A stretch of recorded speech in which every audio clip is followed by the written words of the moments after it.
নমস্কার, প্রথমেই সকলকে স্বাগত জানাই। আজকে আমি তৈরি করছি চিকেন কাবাব। এই কাবাবটা বানানোর জন্য আমি ৭৫০ চিকেন নিয়েছি।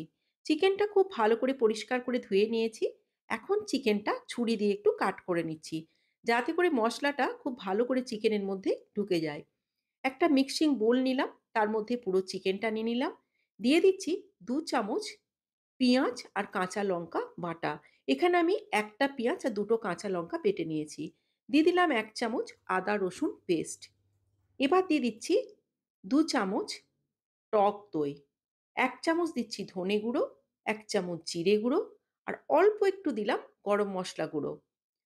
আর ২ চামচ দিলাম রেড চিলি পাউডার। একটু লাল, লাল হলে দেখতে বেশ ভালো লাগে, তাই এটা ২ চামচ দিলাম। দিয়ে দিলাম ১ চামচ গোলমরিচের গুঁড়ো আর পরিমাণ মতো নুন। দিয়ে দিচ্ছি হাফ পাতিলেবুর রস। এতে করে চিকেনটা খুবই সফট হবে আর ভেতরটাও খুব জুসি হবে। দিয়ে দিচ্ছি ১ চামচের মতো চাট মসলা। দিয়ে দিলাম ১ চামচ তেল। এখানে আমি এমনি সাদা তেল ব্যবহার করেছি। এবার হাত দিয়ে খুব ভালো করে মেখে নিতে হবে, যাতে প্রত্যেকটা অংশের মধ্যে এই মসলাটা ঢুকে যায়। এটা মেখে নিয়ে আমি ২ ঘন্টার জন্য ফ্রিজে রেখে দেব। যদি হাতে সময় কম থাকে ১ ঘন্টা মেখে রাখলেও হবে। আর যদি হাতে সময় থাকে ২ ঘন্টার একটু বেশি মেখে রাখলেও কোনো অসুবিধা নেই। ২ ঘন্টা হয়ে গেছে, চিকেনটা আমি বের করে নিয়েছি। এবার গ্যাসের উপর একটা কাবাব প্যান আমি বসিয়ে দিলাম। হাতের কাছে যদি কাবাব প্যান না থাকে, এমনি নরমাল ননস্টিকের ফ্রাই প্যানেও কিন্তু এই কাবাবটা বানিয়ে নিতে পারেন। দিয়ে দিলাম বড় চামচের ১ চামচ বাটার। বাটারটা আমি একটু গলিয়ে নেব। গলিয়ে নিলে আমার একটু সুবিধা হবে। এবার বাটারটা আমি একটা বাটির মধ্যে ঢেলে রাখছি। আবারও ওই প্যানটা বসিয়ে দিলাম। দিয়ে দিলাম হাফ চামচ বাটার।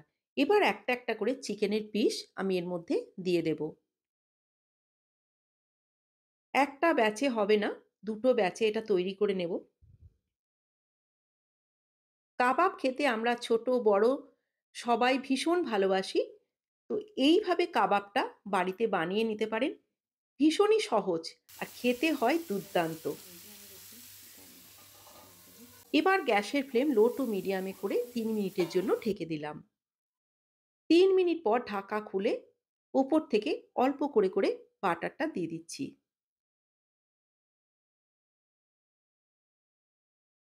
বাটির মধ্যে অনেকটাই মসলা আছে।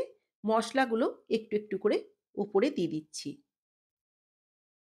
এবার এগুলো একটা, একটা করে উল্টে দিচ্ছি।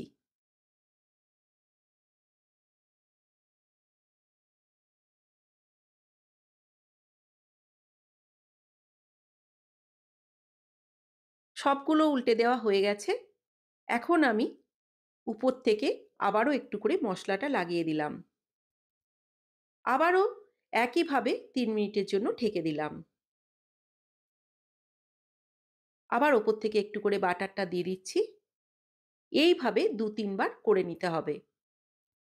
এপিঠ ওপিঠ করে ভালো করে সেঁকে নিতে হবে। করতে, করতে বুঝতেই পারবেন যে চিকেনটা সেদ্ধ হয়ে গেছে। খুব বেশিক্ষণ টাইম লাগে না, কারণ যেহেতু চিকেনটা আগে থেকেই ম্যারিনেট করা ছিল। আবারও উল্টে দিলাম। নামানোর আগে একটু অবশ্যই চেক করে নেবেন যে চিকেনটা নরম হয়ে গেছে কিনা। না হলে আরও একবার একটু বাটার দিয়ে এপিঠ ওপিঠ করে নেবেন। এই ব্যাচেরটা হয়ে গেছে, তুলে নিচ্ছি।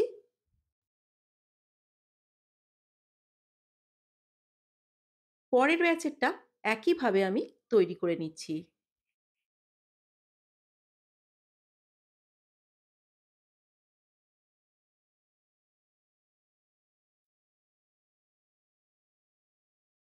ভীষণই সহজ, দেখতেই পেলেন, যে কেউ এটা বানিয়ে নিতে পারবেন। পরের ব্যাচেরটাও রেডি হয়ে গেছে। এবার সব কাবাবগুলো তুলে নিয়ে আমি একটা প্লেটে সাজানো হয়ে গেছে। পরিবেশন করে দেব। এর সাথে খাবার দিয়ে টেবিলে দিচ্ছি দেওয়ার আগে এটা স্যালাড আর চাটনি। ধনেপাতার চাটনি দিয়ে পরিবেশন করে দিলাম।